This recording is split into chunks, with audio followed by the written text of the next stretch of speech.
कश्मीर इतना important क्यों है इंडिया के लिए, and what's the difference between Indian occupied Kashmir and POK, Pakistan occupied Kashmir? See, what was the basis of partition? Was that the Muslim territory that goes to Pakistan? That's what Jinnah wanted. And they felt that Kashmir is all Muslim, so Kashmir should come to them. Because Kashmir, the people they were all Muslim. The king of Jammu and Kashmir, that time, right? He was asked, because basically they were given, all the princely states were asked as to you want to join Pakistan or India.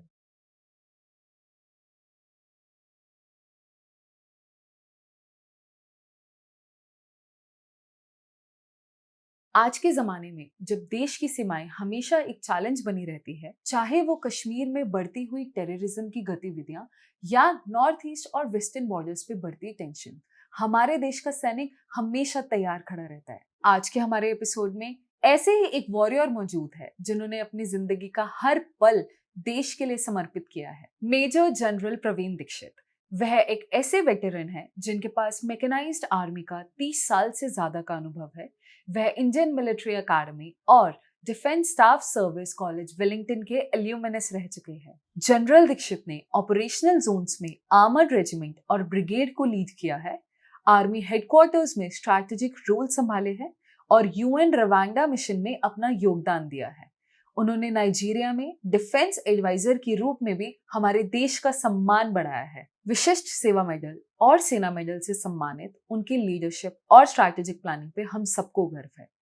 तो आइए सुनते हैं उनकी कहानी, उनके तजुर्बे और उनके नजरिए से भारत डिफेंस सर्विस के चैलेंजेस पर एक insightful conversation. It's actually been an honor कि आप हमारे साथ आए and we'll have a lot of discussion over army life, how it happens and other political things as well. Thank you, Anushka. I know it's a great pleasure to be here, and I'm sure we'll have a wonderful interaction going ahead. Leaving all questions aside, सबसे पहले तो मैं ये पूछना चाहती हूँ आपसे कि what is your story? How you joined Indian Army? How you get motivated? What is the backstory about this? No, I come from an army background. Okay. To be very frank, my father was also in the army. He was in fact King's Commission. अच्छा. He was commissioned during World War II and got commissioned and went to Italy first. So we have grown up in that background, though I was very young when he passed away, unfortunately. But that was the way we were brought up. And being with the Britishers, he had that, British way of life. So that's the environment we were brought up in. So I went through school. I was unfortunately only 11 when he passed away, 11 years old. But however, I did my schooling. But somehow I was very keen to do college also. I was very clear that I felt that your perspective, and your horizon increases if you are exposed to college, especially the hostel. So I went to Delhi University. I was there in the hostel. But joining the army was always my aim, right? It's just the differences that I wanted to join after getting a different perspective of life, which you get in college, which I think paid in good stead in my career in the army, now I can say. So I did my graduation from Delhi University, applied for the CDS, which is the Central Defence Services exam, got through and joined IMA in Dehradun. That's the Indian Military Academy in Dehradun. So do you have any memory like the hardest thing? One of the thing ki this incident I need to share with the viewers. You can also bifurcate in the my training. career is so long. There's so many interesting things. Like, okay, how was your training life? Okay. See, training is tough. Okay. And especially if you come after college. Let me be very frank. Because in college, your life is different. You're in the hostel. Actually. And there you land up, and in training, we have something called a double outdoor, which means you have a physical training class and immediately after that you have drill. Drill. So you have to rush, change into your uniform and they'll be there for drill. So it's difficult. A lot of people, first few days, end up throwing up, puking. It's difficult, right? And then to make you, into the system, to get you into the system, there is ways of getting you physically fit. right? Which those days earlier also used to be called ragging, which is not prevalent anymore. And even then, it was not ragging actually. It was basically a way of getting you into the system and getting you fit by your seniors.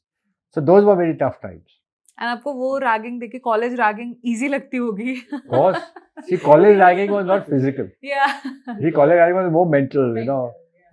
We all gone through college, I'm sure you realize it. Then it was more physical with the aim. It had an aim actually, which was a good aim to make you physically fit. See, what is happening, let me tell you, when you join the academy from college, you do 18 months training. Whereas when you join the academy from National Defence Academy, which is in Kharakvasla, NDA, you do 12 months training. Okay. So the NDA cadets come straight into the second term because they've already done 3 years of training in NDA. So that's the difference. So first term in IMA is only for people who have come from college after graduation. And that first term is tough because you're basically to being get molded you into that system. Whereas the NDA people, initially their courses are tough, but they have 3 years and they're coming to IMA after 3 years of training. So obviously they're already well tuned. Training. So that's the difference. When we say training, what includes in training, sir? Like see in NDA. See, one is NDA which you join after grade 12. After 12th you go to NDA. NDA is 3 years. It also gives you a graduate degree. From the JNU, you get a graduate degree in arts or science depending on what subjects you take. So NDA training includes physical training to make you physical. Includes Army, Navy, Air Force training. See, NDA is for all 3 arms. Okay. Army, Navy, Air Force. Later on in the NDA, after your 4th term, you decide what you want to join. Then you have specialized training. Right? So in your 5th and 6th term, you're going into only Army training, or you're going into only Navy training, or you're going into Air Force training. And then you go to your respective academies. Right? There is a Naval Academy which is in Cochin. There's an Air Force Academy which is in Secunderabad. Right? And there's an Army Academy which is in Dehradun.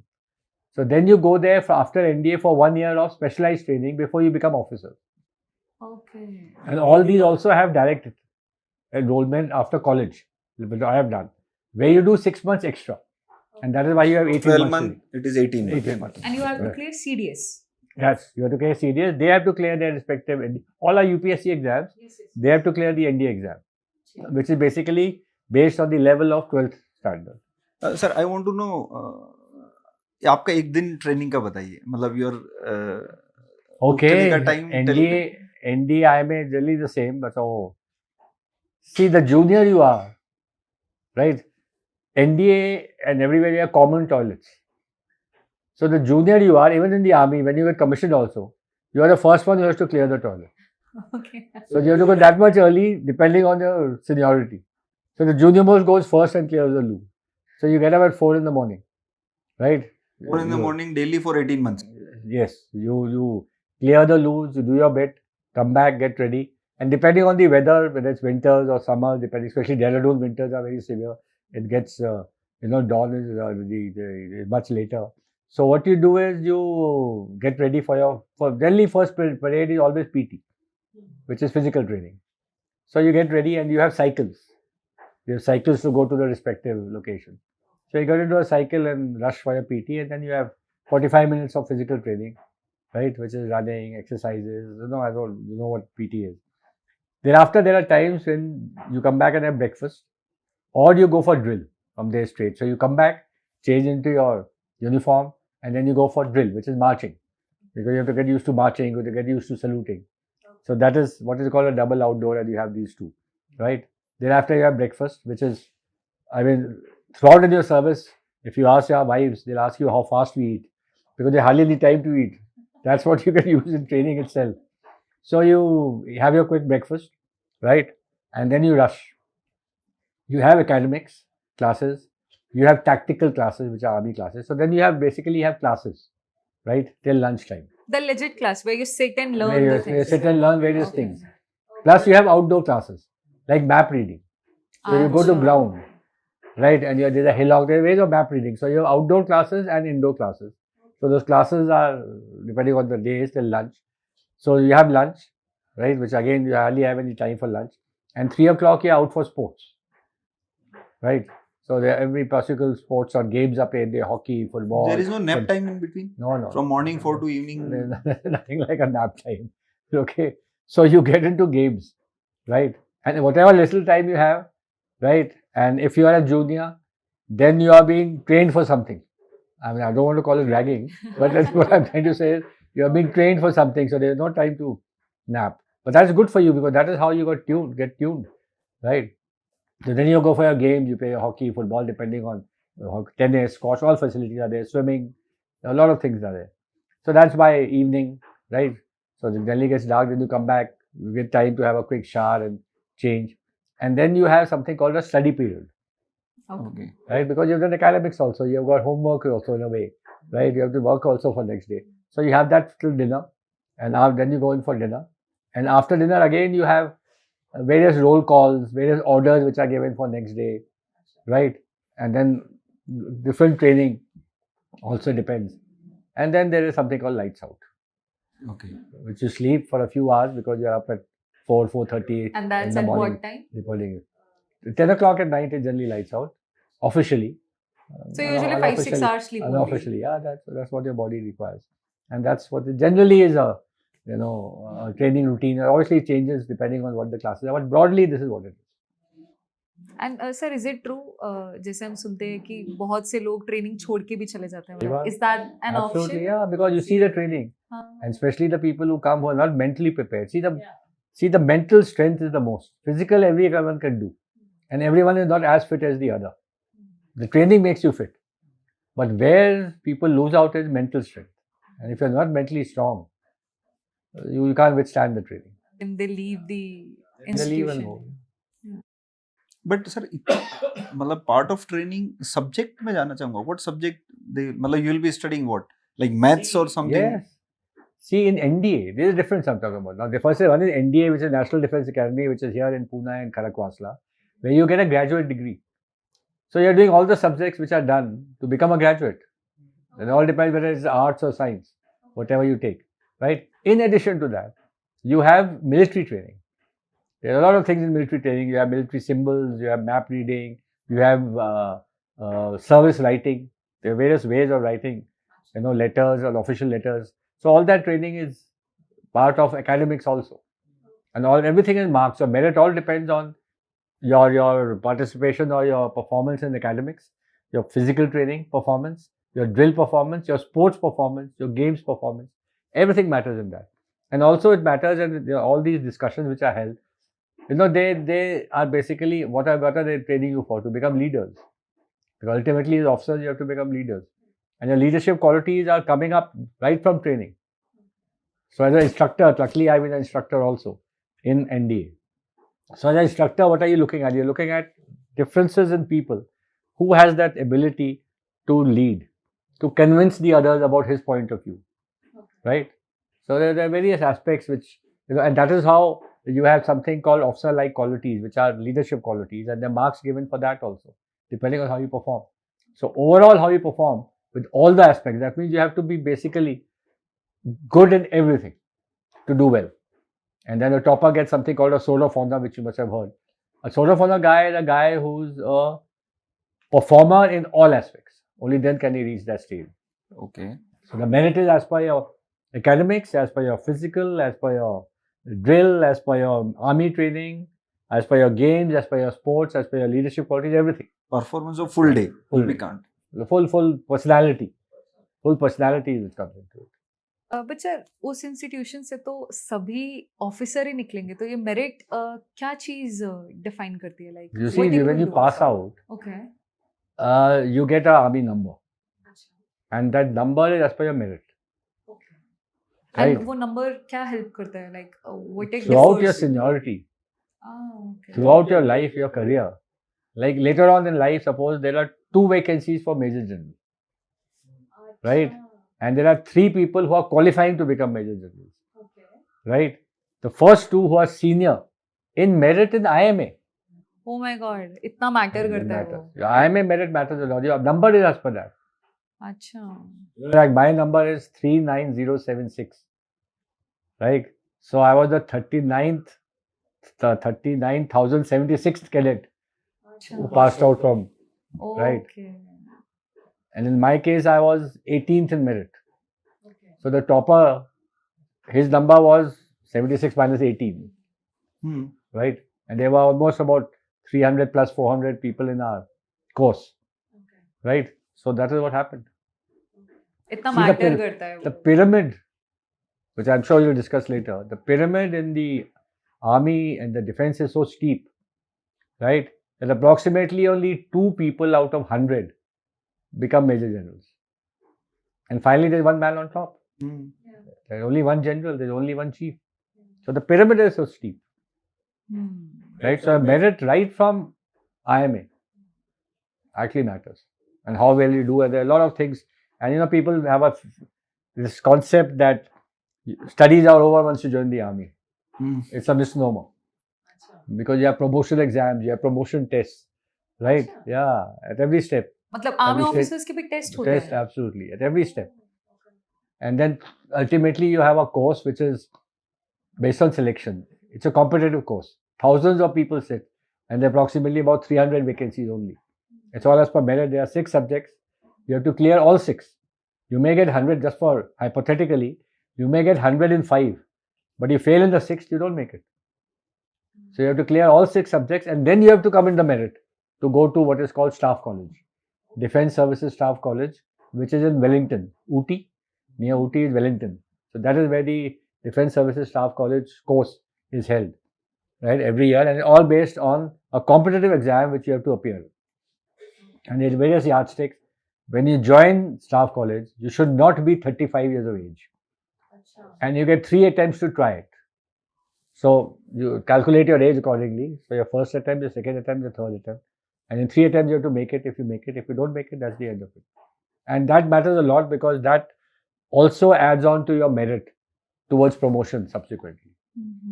So probably it's competitive. More competitive than It's any corporate career. Yes.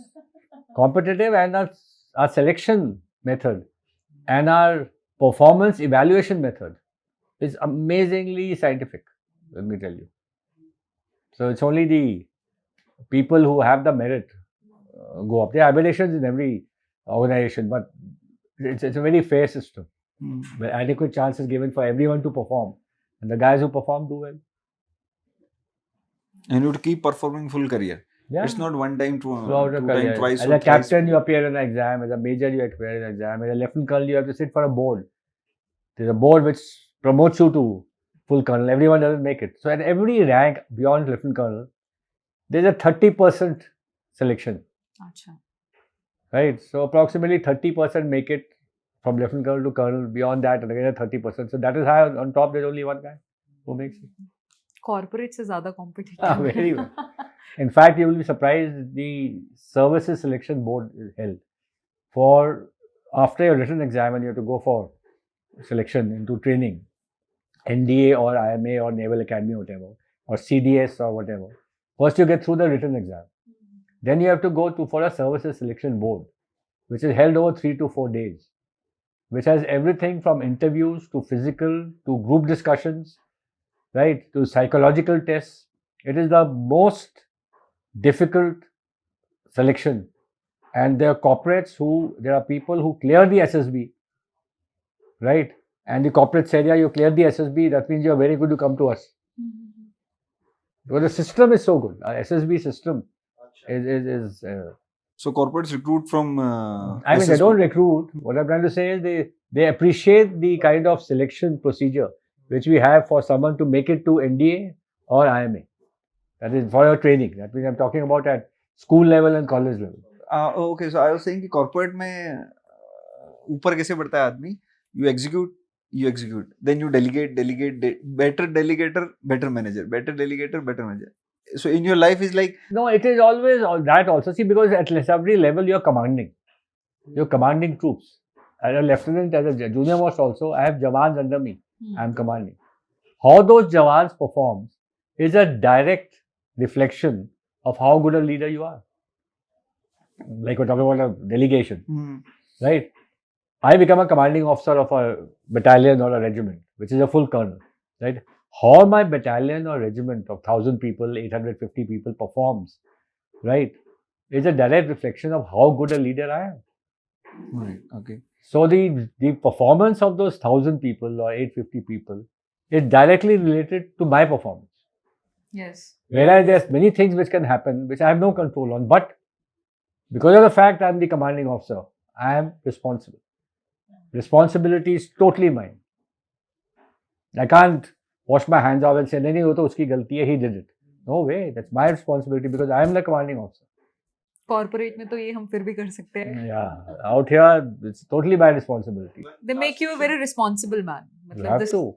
I mean, yeah, you know, you're responsible and you're accountable. accountable, yeah. You know, so that is why you have to, you know, lead from the front.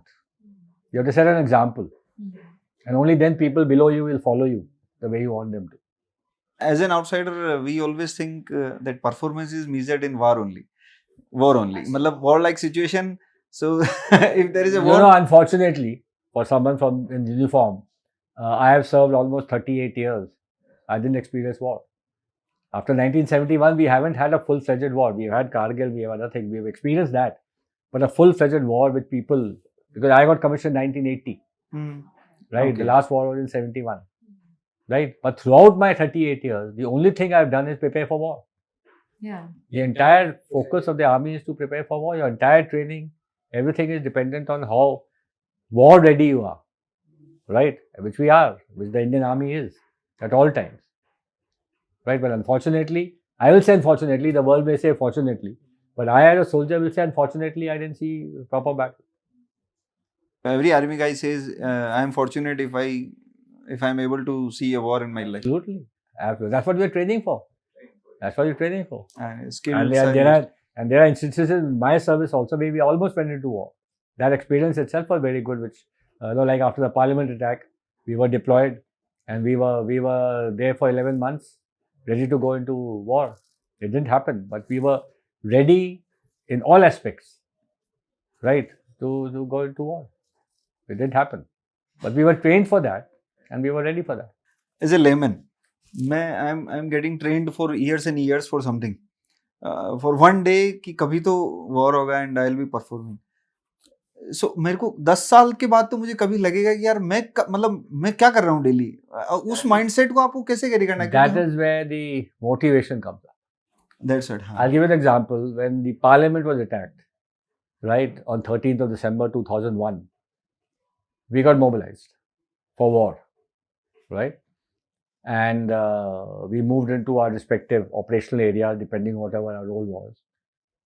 And then for 11 months, every day was the briefing to say we are going tomorrow. And that time we were away from our families. The Jawans were away from their families, right? And something which has happened in India which has impacted the morale of men also is the breakup of the joint family system.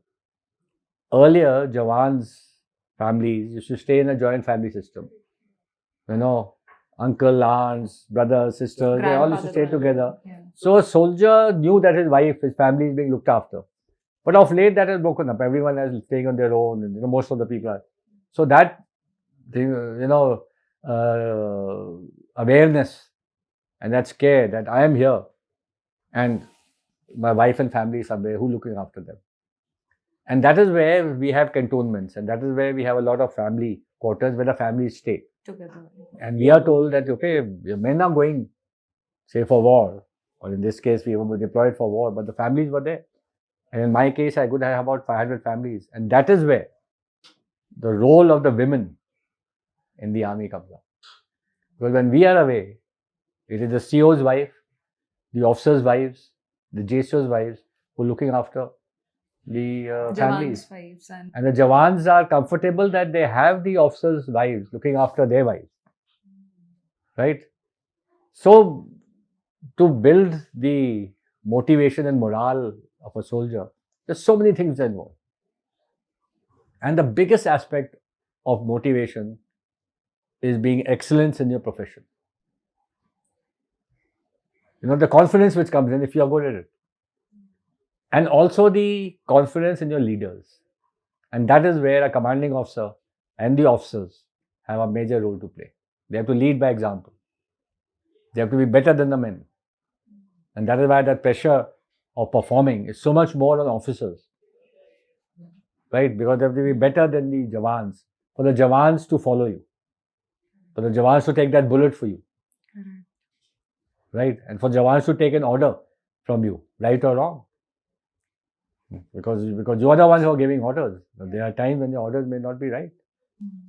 Everyone is not, 100%. And so most of the time it's like कि wives remain unnoticed, but like civilians don't know कि एक wife army officer या army jawans की wife का कितना बड़ा role है. They had to be the pillar for their man. Absolutely, there's no doubt about it. I have no hesitation in saying that today where I am or where I reached in the army is a lot of credit goes to my wife. Yeah. And as a commanding officer, especially when you're in command, right from the time you're a company commander in infantry or a squadron commander, the squadron commander's wife is looking after those men under her, the families under her. And there's so many aspects of the family. I'll give you an example. In Parakram, which is after the Parliament attack, the operation was called Parakram. And we had an unfortunate incident, an accident took place of a jeep, right, with a bus, right, and it went turtle, and the people sitting in the back got thrown out and fell on the tarmac of the road, hit their heads and died. Now the entire regiment was deployed, and these three people, their families were in the rear with the regiment. Now the task to break that news came from my wife. My wife had to go and inform those three ladies that their husbands are no more. You can imagine the challenge. It's not easy. Right? So the challenge which, now if my wife had broken down herself, where? I mean, she obviously took the others. She took the JSO. We have something called a Risaldar Major, who has a major role, and Risaldar Major's wife. And my wife actually asked the RN's wife, how do I do it? So she says, Madam, dil pe patthar rakhkar ye to batana hi padega. Those were her words. So a lady has a very, very important role to play. And thereafter, the undercurrents, because when three families died, everyone else is tense because their husbands are out there.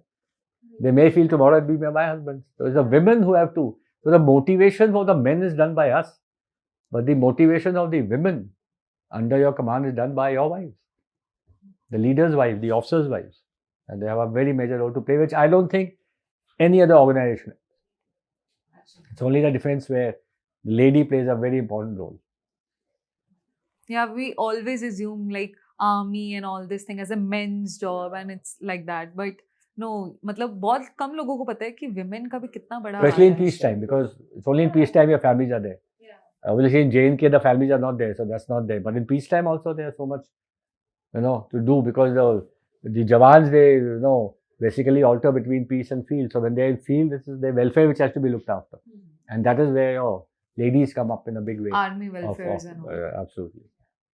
Would you want to share this Parakram story? Why it has not happened? मतलब कुछ war तो after this parliament attack तो कुछ हुआ नहीं sir. So what do you think? क्या reason रहा होगा? See, the dynamics of going into war is not that simple.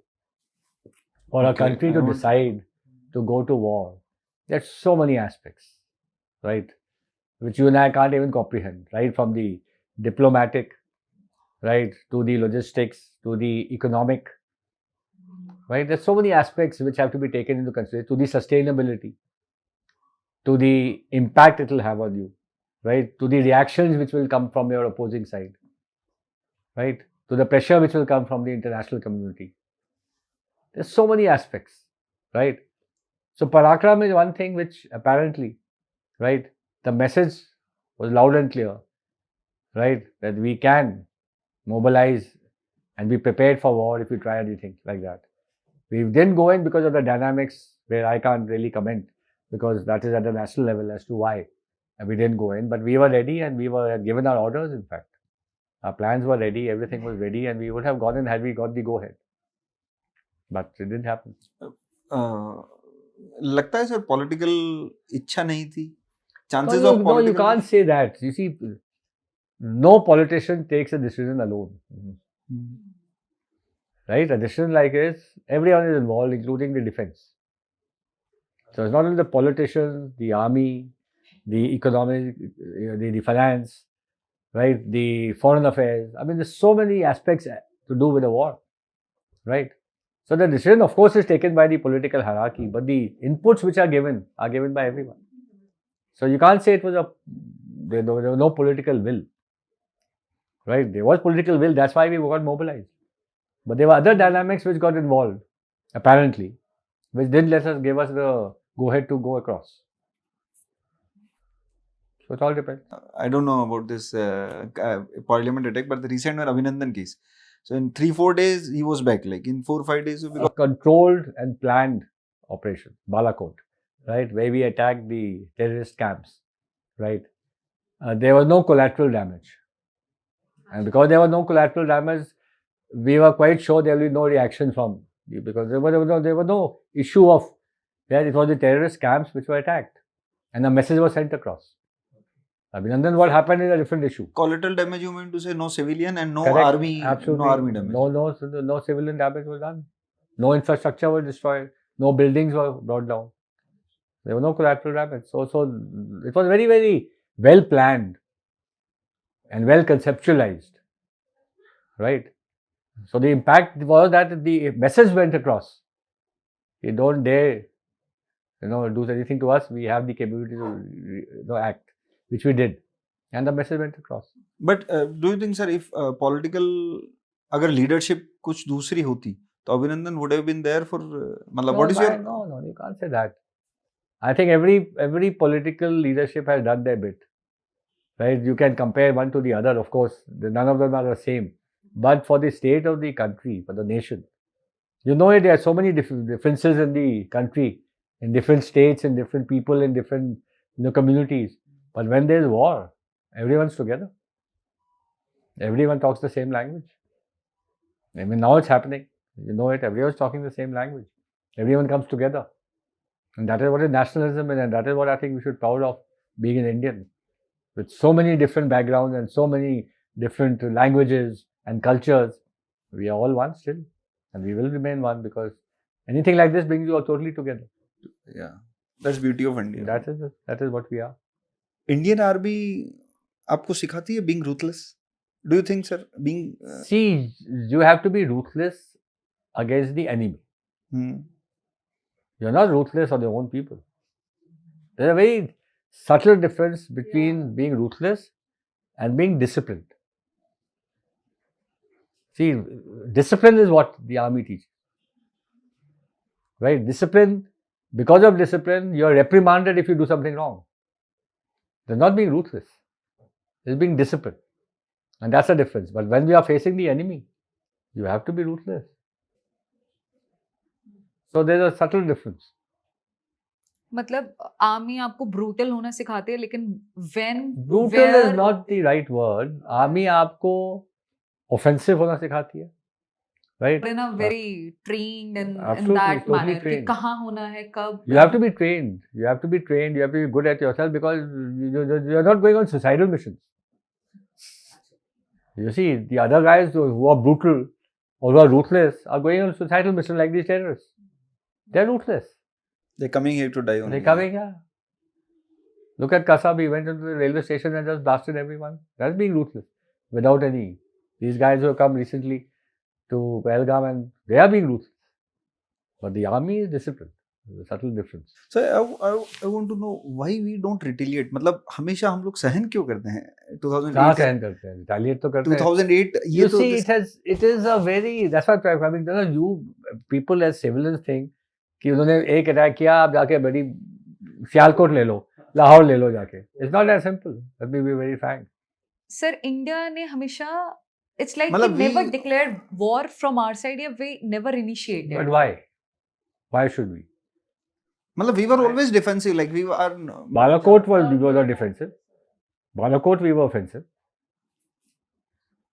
From the military point of view, Balakot we were offensive. But again, that was reaction to something. Reaction to terrorists. Yeah. You get my point? Right. But this is all happening, Dixit Saab, in recent 10 years.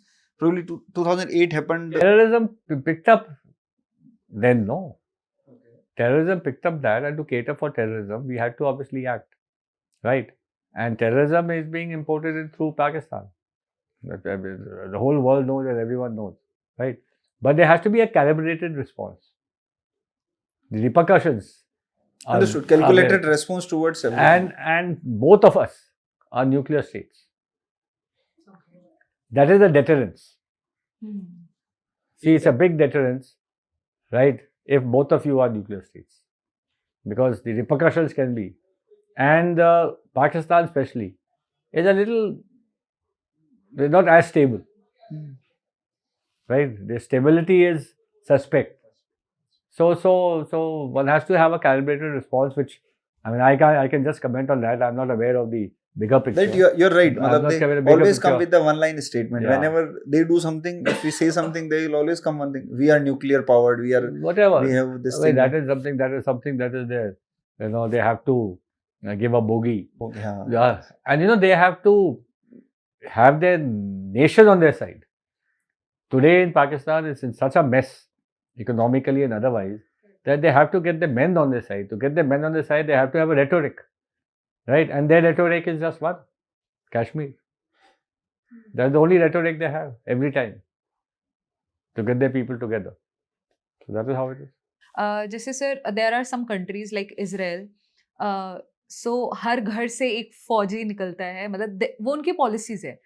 Do you think ऐसी कुछ policies India में चल सकती है, like man from every home they have to serve the country? Do you think it can be beneficial for I us? feel होना चाहिए. I feel, but I don't think it can be implemented in India, unfortunately. Okay. Right? But I feel that we will have no reason to have this podcast if every family had a person in the Indian Army. That's true. There would have been no reason, because they would have known what the army is about. Now we are having this because there are people who don't know anything about the army. But it can't be. It's difficult to implement. Sir, as a layman, I wanted to know what's the impact of this. Like हमने Indus Water Treaty break किया, उनके कुछ X account, Twitter के account, drama industry हमने ban किया. ऐसे उन्होंने before few days there was a news कि उन्होंने शिमला एग्रीमेंट ब्रोक किया. इसका क्या इम्पैक्ट है सर? मतलब लाइक एज एन लेमन क्या इम्पैक्ट है कि ठीक है आप. See, they had to retaliate at the diplomatic level, right, and take actions against or react to what we had done. So they had one Simla agreement which was signed in 71 between Indira Gandhi and Bhutto, where it was decided that wherever the respective armies have reached on 16th of December 1971, when the battle came to an end and the ceasefire was signed, right, that will become the on-ground line of control, which means the control of the area of India will be till where the Indian defense forces are. The control of area of Pakistan will be Pakistan. And that was called the LC. See, there is the IB, which is the international boundary, which was done after 47, after the entire mapping was done. So this was decided that that will become the LC. Now what they have done as a reaction to our various steps, they have said that the Simla agreement is held in abeyance. Implications? That means the LC is not sacrosanct anymore. Okay. So if the LC is not sacrosanct anymore, that means what the boundary which is sacrosanct is the IB, which is the international boundary, right? Which means that the POK is totally part of us. Okay. I mean, that is what the implication means as a layman, right? Which means if we go into POK, we are not doing anything which is against. We are not crossing the borders, because as for them there is no LC. Acha. As for them, that's the implication. Okay. So That's the point. That time our forces were there. Sorry, their forces were in POK. Are in POK. No. In 71, when LC was Shimla agreement was they signed, were there, they were and that there. is why it was decided. Okay. You know, see, Pakistan had lost.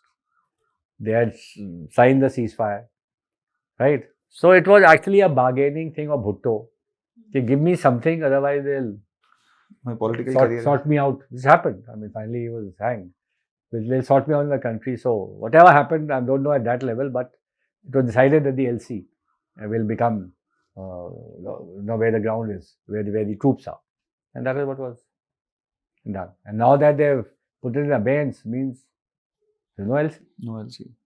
If we are crossing, so we are not crossing any border I mean, or something. practically That's a part means of that whether it happens on ground or not, the troops are deployed, but that's what it implies. Kashmir इतना important क्यों रहा हुआ है, मतलब कश्मीर इतना important क्यों है India के लिए, and what was the difference between Indian occupied Kashmir as they say and POK, Pakistan occupied Kashmir? हमें कुछ करना चाहिए पीओके लेने के लिए, या वी आर नॉट नीडेड? मतलब वो बेसिकली ऑलरेडी गरीबों का जगह हो चुका है, बहुत लोग रहते हैं जिनके पास ना एजुकेशन है ना कुछ भी नहीं है वहाँ करने के लिए, but are we fighting for political reason कि हमें पीओके लेना चाहिए? दैट्स अ पॉलिटिकल मुद्दा nowadays. See, what was the basis of partition? The basis of partition was that the Muslim territory goes to Pakistan. That's what Jinnah wanted. And they felt that Kashmir is all Muslim. So Kashmir should come to them. Because Kashmir, the people they were all Muslim. But the ruler, the king of Jammu and Kashmir, that time, right, he was asked, because basically they were given, all the princely states were asked as to, you want to join Pakistan or India? Right? And that is when the troops of Pakistan had already come in, right, and were almost threatening the Srinagar airport. When the Maharaja said, no, I want to be with India. And then the Indian troops were flown in, and we, didn't let the Pakistans come in further. So, as per that, Kashmir is very much part of India. But Pakistan has to have a bogey to live on. They had gone to the United Nations and said, had a plebiscite. And you know what a plebiscite is? A plebiscite is that the people will decide. They said, have a plebiscite of Kashmir, let them decide कि Pakistan में जाना है या India में जाना. But the Indian says, why go to UN? The thing was that the Maharaja has to decide, and he decided that the J&K is part of India, so this is part of India. Right? But what happened in 71 war is, when the war happened and the LC was drawn, right, what Pakistan calls Azad Kashmir, and actually it is Pakistan occupied Kashmir, is with them. Right? And Kashmir, which is legally ours and everything, they call Indian occupied Kashmir. Okay. Right? But if you see the IB, right, POK is run like this. The POK is very much part of Kashmir. So that is how it was done. It was decided that the J&K will be part of India, and the Maharaja had signed the thing, and that was done. Sir militants का brain wash कैसे करते हैं? मतलब motivation क्या है militants के पीछे? मतलब you are fighting for what? Like as an army person, as a सैनिक और सूबेदार, you are fighting for your nation. Militants are fighting for what? They are brainwashed from birth. The madrasas and the others which are there, which are training them, they are there. I also ask the question, how is a person so motivated that they're ready to wear a chest, suicide bomb chest, and go and commit suicide? I mean, the motivation level has to be, but that is drilled in them right from young age. Right? And in Pakistan, every school and every institution teaches them that we have to take revenge for the 71 war. So every child, not a militant, every child is also growing up with that fervor in his mind that we have to take revenge of 71. For terrorists and militants, they're going a step ahead. They're bringing in religion, they're bringing in distorting their religious books by mean something, conveying it in a different way, and motivating them. It's firstly, it's a long drawn out process. It can't happen overnight. You're targeted right from your young age, and they have ways and means of doing it. And it's amazing that people get motivated to an extent that they go and commit suicide. I mean, So it's a difficult thing. I can't tell you more details because it's something which is very, very professional. It's not easy to motivate someone to do what they do. Let's face it. So it's like more than brainwashing. It's like what is they are teaching since birth. वैसा. Brainwashing is not only how you brainwash. You're brainwashed by नहीं, repeatedly. बचपन में तो जैसा mindset बना देते हैं. बस वही तो ना जब से शुरू है. And you say again and again and again and again the same thing. That's what brainwashing is. And आज की एज में जैसे हमें भी लगता है कि बचपन में हमने जो चीजें सीखी हमें वही सही लगती है नेचुरली वो And that that is why they is say upbringing is so important. yeah Why do some kids behave in a certain manner, some behave in a different manner? It's the family upbringing, the environment in the family which is so important. And that is why I think she must have covered in parenting. It's so important, a role of a parent and how the upbringing of a child is. So that is also brainwashing. You bring up a child in a proper way, is you brainwash him to come up in the proper way, to learn the basics of humanity. And terrorists and militants are taught in a different way, and they are getting brainwashed. As a country Pakistan is trending nowhere sir, मतलब बहुत बहुत बदतर हालत में बोल सकते हैं, Absolutely. But Absolutely. How they are able to afford it, मतलब अभी भी वही सिखा रहे हैं कि 71 का बदला लेना है, being So militant, that is the only thing. See, that is the only nationalism aspect they have. How do they get their country together? You have to get your nation together with something in mind. And the one bogey they have is Kashmir. You have to get Kashmir back. You have to do jihad to get Kashmir. Right? There are ways and means of doing it, but that is what they have. And economically, they are in a mess and they're going to all their friendly Islamic states basically for loans and for aid. And that is what they're surviving on. where we stand sir as an Indian army, if you compare with Indian army with other few nations, where do we stand in terms of power, defense budget, etc. Professionally, as far as a trained soldier is concerned, I think we're the best. I'm not being biased. I have fortunately had experience of interacting with a lot of armies. I think we are the most motivated and well-trained army, right? As far as infrastructure is concerned, as far as weaponry is concerned, obviously the richer countries have so much more, right? But today we have adequate what is required for us to fight on both the fronts, which is Pakistan front and the Chinese front, and the naval part of it and the Air Force. Yeah, there are voids which need to be filled up, right?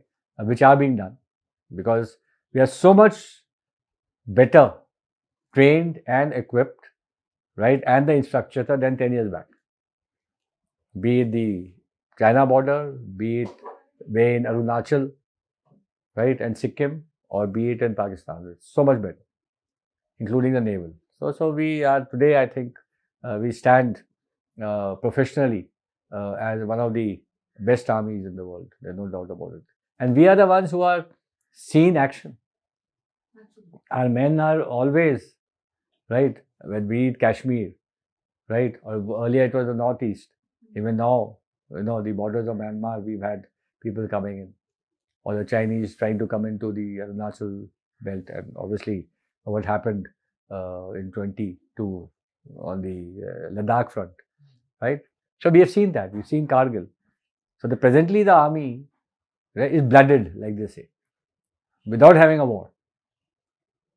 And a blooded army is so much more trained and so much more confident and so much more disciplined than someone who is just fighting on maps and not on ground.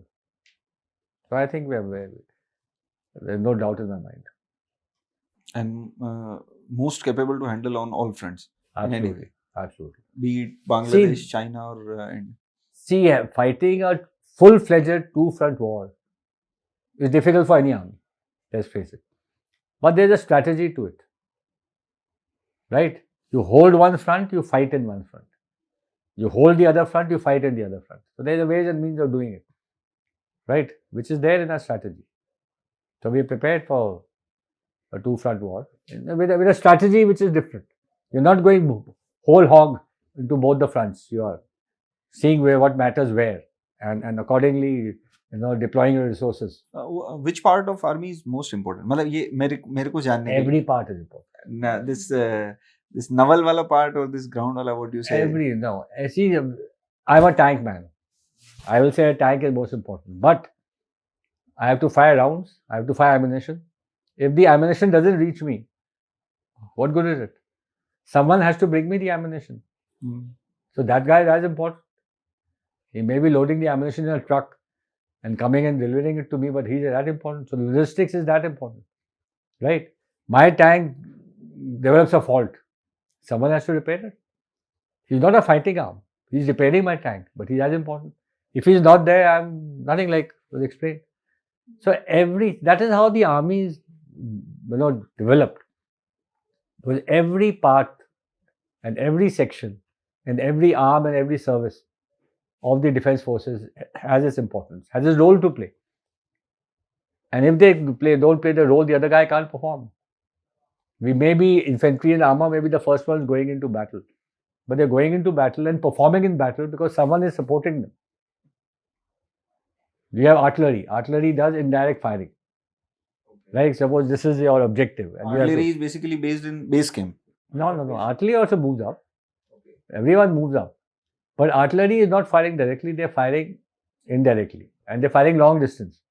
So suppose we have to go to this area with the infantry and the tank. The RT has a job to go and pulverize it beforehand. So the RT does bombardment there. They bring it to ground and you just go and roll over it. So what I'm trying to say is, everyone, I don't want to get into tactics, but everyone has a role. So much coordination and Absolutely. कुछ भी 1-2 second आगे पीछे हुआ, Absolutely. जिंदगी पे सवाल उठता है. Absolutely. That is what it is. But every arm and service of the army, the navy and the air force have a role to play. And you cannot perform. One cannot perform without the other. So everyone is as important. Tightly linked between each other. You have to have coordination. I mean, it is a synergized effort. You have to have synergy. Only then can you perform. And sir, मतलब कितना mentally, मतलब it's too much. हमें life में कितने second chance मिलते हैं? कुछ गलत हो गया, कुछ हो गया. There's no such thing for you. कि नहीं ठीक है सेकंड, because जिंदगी का सवाल है यार. Do you think, sir, Pahalgam attack was an intelligence failure? The recent Pahalgam attack was on intelligence failure. There is news in there is nothing like an somewhere intelligence failure. It is because they were knowing. They were knowing that something would be. It should have been avoided. Could have been avoided. I feel. I mean, that's my personal view. A little more coordination between all the intelligence agencies, information being shared and all, and ideal protection being given to, because it became a very lucrative target without much protection, right? So I mean, investigation is going on. It will come out whether it was an intelligence failure or not. But apparently things have gone wrong somewhere. Only then it's happened, and you can't pinpoint the responsibility because it depends who was responsible of that area and all that, which details I don't know. But investigation is going on. We'll get to know. कितना chance लगता है sir for before every terror attack हमको पता चल जाता है as an Indian, मतलब आप इंडियन आर्मी बोलिए या फिर Indian information. See, it's a cat and mouse game. The terrorists want to do a thing without you getting to know. You have to have an intelligence smart enough to get to know. And if you see, and if you go through the history of the kind of attacks which have been repulsed, or we have caught them beforehand, they are much more than what has been done.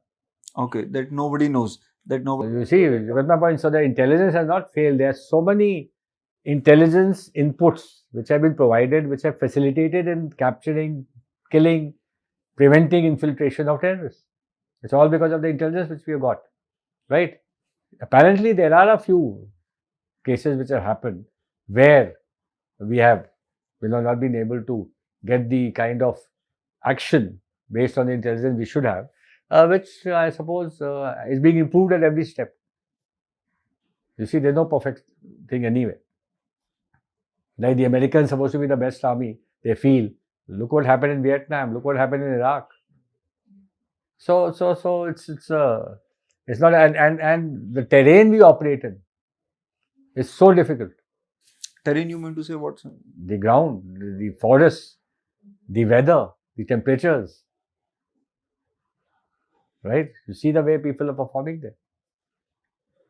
So it's not an easy thing to, and frankly speaking, it's very difficult to stop a first attack. We were just talking about how they motivated they are. If someone wants to do a suicide attack, you can't stop it. You have to be good at reacting. If someone does a suicide attack, you have to make sure that the balanced people are caught and nothing else is done beyond that. It doesn't get escalated. And that is where your drills come up. That is where your training comes up. A suicide bomber, how you stop him? Tell me. Right? There's no. So It is just that you have to get to know beforehand, right? Which all our agencies are doing basically. So it's a very difficult, right, situation which has to be countered by your training and by all the agencies which have to get involved. Sitting, you and I sitting here, so far, everyone. See, we are doing it. In fact, the PMO, the RAW, the IB, the NIA, which is there now, right? They're all totally synergized, right? We can't comprehend the level of, sophistication we have today. Sitting here on the sofa, we can't even fathom the kind of sophistication we have today, which is available with us. We have gone leaps and bounds beyond what we were 10, 20 years back. And sir, जब ऐसी war like situations या tough situations आती है हमारे country में, armed force के पास कितनी independence है टू डू द एक्शन? मतलब I want to know that thing कि कितना इंडिपेंडेंटली द चीफ एक्शन या डिसीजन ले सकते हैं. See, the strategic part of go ahead is political, right? That they discuss together. At everyone, obviously, the views are taken. आप देख रहे होगे टीवी में अभी आजकल जो मीटिंग्स हो रही हैं. Like the recent CDS is PM sitting, said. chiefs are sitting, naval chiefs, everyone's sitting, and so are the NSA sitting, the finance minister, the foreign minister, everyone's sitting. So the decision that we have a committee for security which basically decides, but the action and how to implement it is totally ours. Okay. The army is given what is called operational autonomy, right, as to how we do it. The resources are made available. How we implement that, because that is what we are trained for. That you know Right? better. Than. Yeah. In fact, when Ladakh happened, I think the defense minister made a statement very openly that free hand given, right? And we pushed those guys back. How we do it, how we implement it, what are the actual operational plans which are made are done by us. And for that we have total, like what I said, operational autonomy. आज की date में अगर वार होता है, what are the chances कितने महीने चलेगा sir? Do you it's that's why I had mentioned earlier also, sustainability. War is a very expensive proposition. So it takes too much of resources. Obviously, you know it. I mean, you can imagine, right? And a lot of studies have been done. How many days war can Pakistan sustain? How many days war can we sustain? Things have improved. What is the current status? I'm not aware because I've been out of the thing. But we will go in, or whenever anyone goes in for war, they know they can sustain so many days, right? Or they know they can sustain so many days, but they have adequate help coming in. Look at Israel, right? Look at Ukraine. It's carrying on for years. They, as Ukraine themselves, can't sustain such a long war, but they're getting all the support from Europe and from America. So how much is your diplomatic,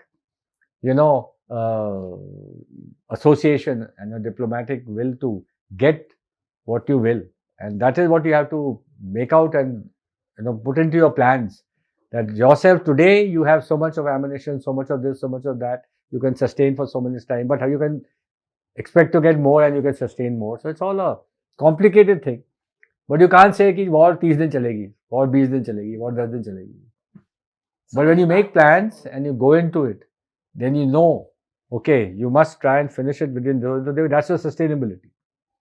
And you have also assessed your opponent's sustainability, which is more important. If you can do a 7-day war and they can do a 5-day war, you are at an edge. You are at an advantage. So that is very important, which assessments I'm sure have been done at every level. Do we take actions on immediate basis like what Israel did with Gaza Patti? They bombarded in next 3, 4, 5 days. And finished it. So that was in the plans. Okay. See, that Israel, it's a different ball game altogether. They are surviving. They are there for their survival. You know the background of Israel. I don't want to go into details. So they have all their plans ready, right? Whether it's Gaza or it's Golan Heights, it's all there, right? And what was done, they did it. So within 10 days, we did Balakot also, right? That was the first time we did it like that. Which I'm sure after that we have even better planes. But why we don't take decisions like Russian? They bombarded Ukraine. immediately Ukraine. No, Like but, in 5-7 days, they are see, bombarding those their buildings. dynamics, international dynamics and world politics, So, is a very, very complicated thing. Hmm. Right? You and I, laymen, should not even discuss it and should not compare it. But what's the one thing which is like keeping us tight? नहीं ये नहीं करना है. मतलब like they bombarded their कोई नहीं कह रहा infrastructure, ये their नहीं करना है. hospitals, their. कोई नहीं कह रहा ये नहीं करना है. We are saying we will do everything at our advantage. We will do everything when we have the upper hand, which we will, I'm sure. But for that, a lot of planning has to go in. A lot of discussions have to go in. A lot of international, community has to be taken on board. It's not simple. It's very simple for you to say go in, and for every civilian to say I'm action nahi le rahe. Hmm. But at the world level, there's so many dynamics. Once you go in, there is no going back. Obviously, Once you start, there is no. there's so many dynamics involved, and that is what we are, doing. So it's not that nothing is happening. A lot is happening, I'm sure. See, there's a difference between peace and war. Hmm. One is peace, one is a full-fledged conflict. But there's something in between which is happening, right? And that is the grey war. Whether it is terrorism, whether it is cyber attacks, Hmm. right? Whether it is economic blockades. There's so many things are happening between peace and full-fledged war. And that is what is the grey war. And that is what we are prepared for. We are preparing. Things are happening. We have a lot of organizations coming up, like cyber commands, which are coming up to cater for cyber attacks, right? But Anti-terrorism. what kind of cyber attacks? मतलब what? You must have heard, your entire computers get affected. Your अच्छा, entire like data whole nation, whole area का ही. Okay. your data is stolen. Your secret data is stolen. So those are cyber attacks, right? So to cater for that, you have a defense cyber policy, and I'm sure you have offensive cyber policy also. But now we have cyber commands coming up. You have space commands coming up, where your satellites are utilized. So the warfare, which is not physical fighting, and there are various other means, of basically strangulating your opponent, is all done by the basis of grey warfare. And so, what about the budgets? Like, we still listen about this that How there rich is this our country? budget. Let's face it that way. But this year, there's a 9% increase in budget. I think we've got 651 lakh crores or whatever. I don't remember the exact amount. But that's the kind of budget, and there is an increase in budget. But there is a lot of expenditure. We are a very large army. There's a lot of expenditure on the revenue rather than the capital. Capital is which is modernizing you. The money is being spent to get new equipment, better equipment and all. Revenue is your pay and allowances. Your pay allowances, your infrastructure, your pensions. Pensions, सबसे बड़ा Right. part. So that is something which is a big challenge for the government. But अब as a lemon तो हम बहुत बार सुनते हैं कि army की हालत इतनी खराब थी पहले कि बुलेट प्रूफ जैकेट भी अच्छे नहीं थे. मतलब बुलेट प्रूफ जैकेट में से निकल जाती है, ऐसी हालत है. मतलब there are few videos we have seen. 62 war, we went in to the borders without jacket, any decent equipment, right? But that's not the case today. That's what I'm saying. Over the years, we have advanced tremendously, and that is thanks to what? That is thanks to the kind of money the government is giving. You need that kind of finances and the kind of focus and projects which are done. You just signed the thing for Rafales, you must have heard.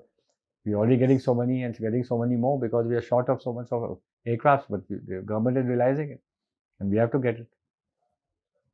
Because we are one country where we have to be military prepared at all times because we have all borders which are not thing. Friendly neighbors, two friendly neighbors. So we have to cater for it. And for that, you need funds. And within the constraints of overall funds available, I think they're doing our best. I don't think there is an issue. One thing I must tell you, throughout, everyone will bear with me, throughout our service, there's not a single month where on the first you not got your pay. Yeah. No one, I'm telling you. And we are lakhs and lakhs of people. Hats off to the system. There's never been a case that on the first you have not got your pay. which is the system is good. That means it's Yeah, no delay in pay. yeah. That's no There's single no delay delay. and lakhs have been paid. And there's no mistakes. कि तुम्हारा pay उसका चला गया, उसका pay इसको चला गया. हाँ, That's not ऐसा happening. कभी नहीं सुना. That's not happening. Which means the systems are in place. True. So the accounts people, are doing a good job. Let's face it. So accounts people are basically also from this army background only, or they recruit from. No, they're not in uniform, but they are from defense accounts. Defense have a That's lot of also other things also. UPSC, Yeah, IAS defense have a lot officers. of other things like defense accounts. So they're from defense I accounts. guess that's There's so many. the defense accounts department. Yeah. So there's so many other aspects also. But so जैसे हम बहुत सारी चीजें import करते हैं. So कहाँ पे lack है? Funds तो नहीं. Is it the intellect? Is it the infrastructure? No. See, Because Indians are smart enough. Then कहाँ पे कमी है? see, today the drive of this government is what? Make in India. Yeah. And they're giving a lot of incentives for Make in India. Yes.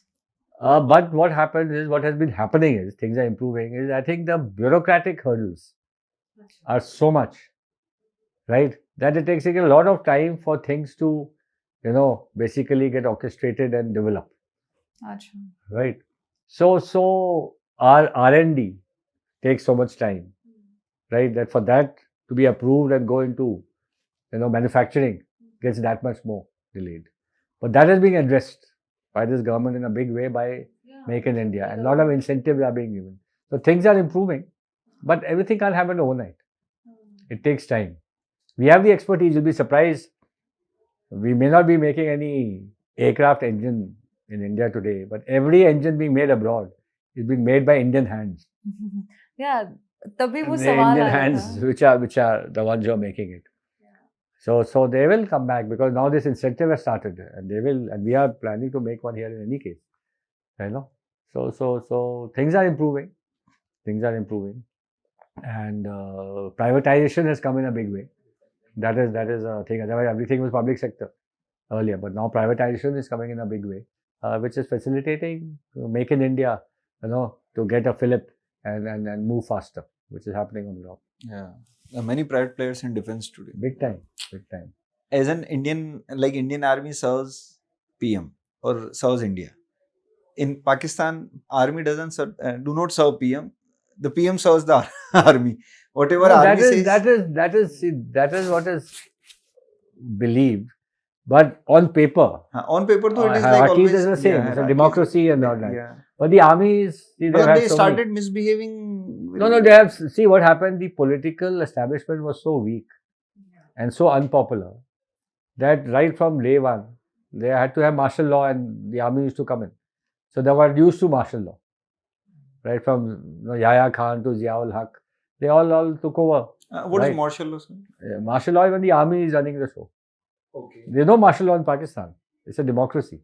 Okay. Achha. The martial law is like Ziaul Haq. He was the president of the army, was running the country. Military Right? dictatorship. Military dictatorship, basically. In India, it has not happened. Only once it has happened in case of emergency. Never happened. In case of emergency, who runs the country? Army or? No. The government was running it. Okay. The army in India is totally apolitical. We don't get involved in politics at all. Right? Whereas Pakistan now, because of that, the army becomes so strong that they are the ones who control the foreign policy in a way. They are the ones who control the domestic policy. They are the ones, like look at Imran Khan. All thanks to the army, they put him behind bars. Right? So they have a major role. And why the world community is letting it happen, to my view, is that the army is at least giving you some stability.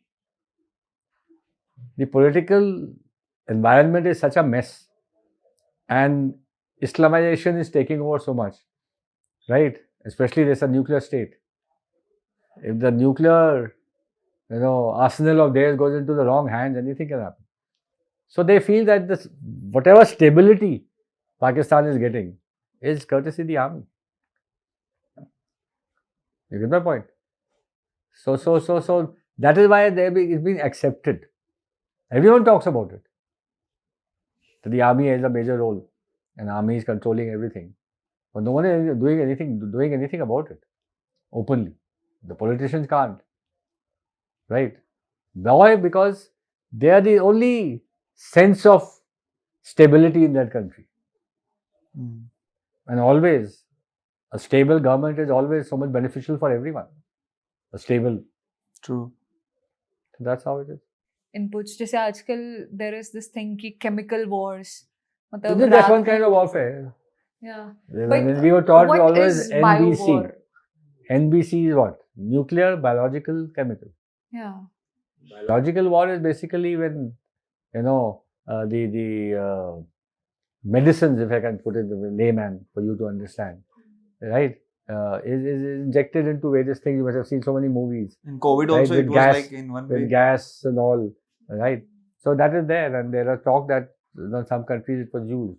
It's only inhuman because see, there it cannot differentiate between the enemy and a civilian. Actually. A bio and a chemical war and a nuclear war for that matter.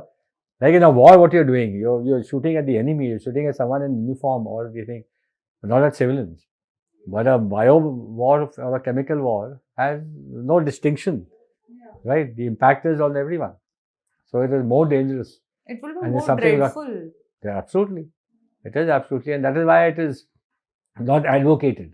And the entire international community is against anyone developing that.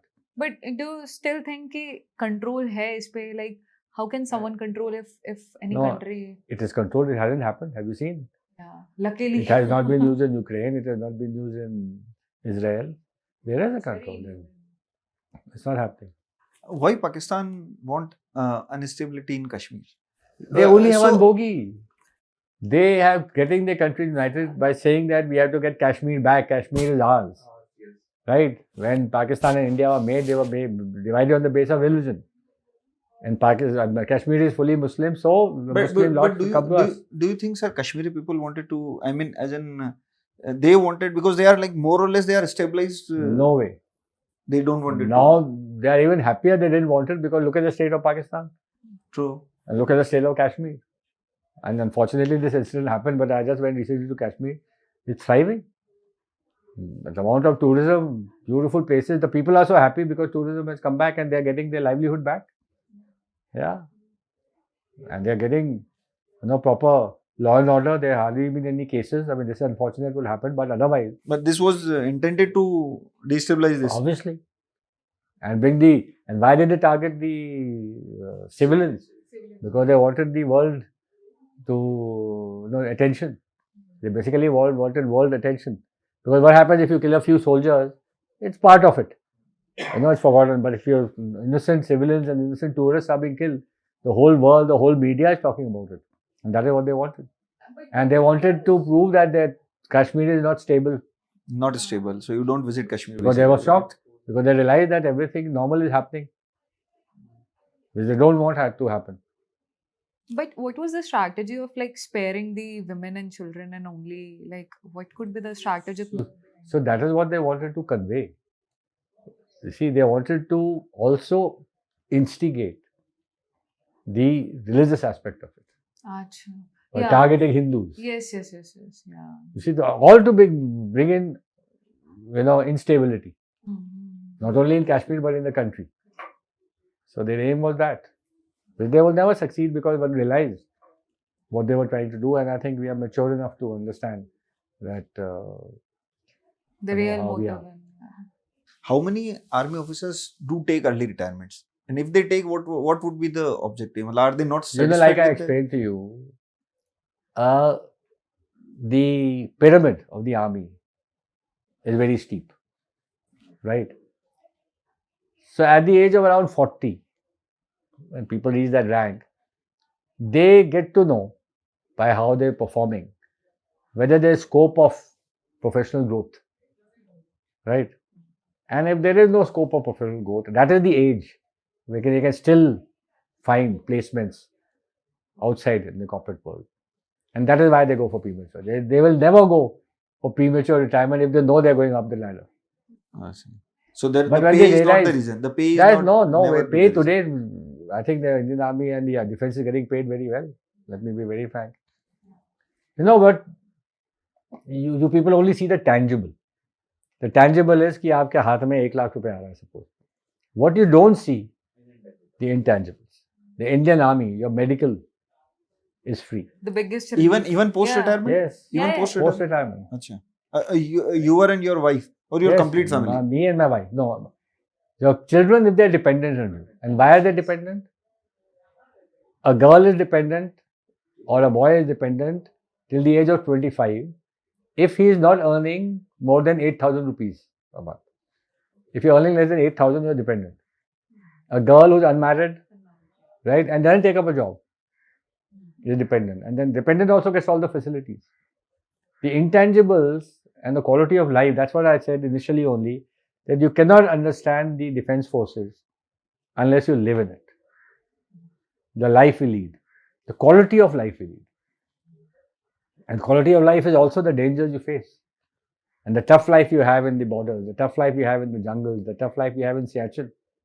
Look at the temperature and the height where you're performing. Right? But that is what the Indian Army is. And that is the motivation level of our men who do so well. So there is no reason for people to leave. Right? It is only that if you have no any organization, why do you leave a company and go to the other? Right? Money is not everything. It is your professional growth also. Professional growth. At some stage, like I told you, at every stage we have exams. At every stage we have competitive exams. So if you're not clearing those for whatever reason, and you realize you don't have scope, right? And one thing which I didn't cover, which is also very important, is that every year you have a confidential report which is written. And that confidential report is shown to you. So again, you have to have moral integrity. Which report it was? It is. It's a confidential report about your performance. आपकी भी तो होती है appraisal. जो appraisal होता है, that's the same thing.